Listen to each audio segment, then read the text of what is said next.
Didampingi wakilnya Ci Ujang, Gubernur Sumatera Selatan Herman Deru memimpin langsung rapat koordinasi gubernur sebagai wakil pemerintah pusat tahun 2025 dengan tema sinergi pusat dan daerah mewujudkan Sumsel maju terus untuk semua di Gria Agung.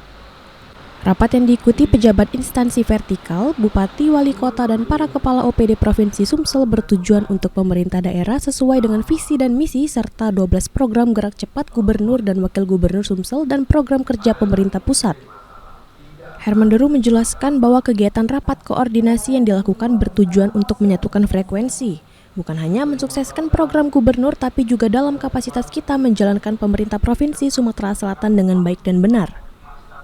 Herman Deru juga menghimbau kepada setiap OPD agar di setiap kantor masing-masing dapat menonjolkan kebudayaan lokal sesuai dengan perda yang ada dan tidak meninggalkannya, karena itu merupakan simbol pemerintah sebagai pelayan masyarakat.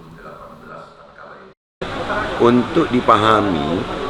oleh teman-teman dari instansi vertikal agar kita kerjasamanya semakin konkret adalah bahwa amanat Undang-Undang 23/2014 itu gubernur tidak hanya sebagai kepala daerah otonom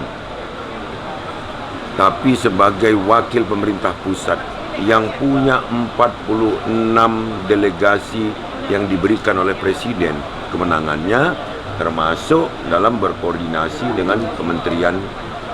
lembaga yang ada di daerah.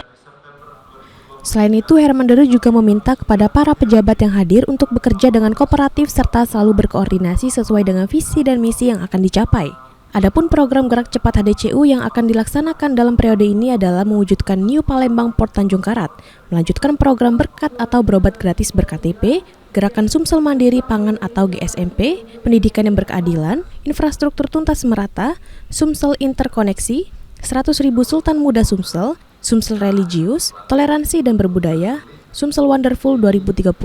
Sumsel Berintegritas dan Melayani, program kesejahteraan dan kesehatan perempuan dan anak, serta revitalisasi pasar tradisional. Dari Palembang, Muhammad Riza Falevi, iNews melaporkan.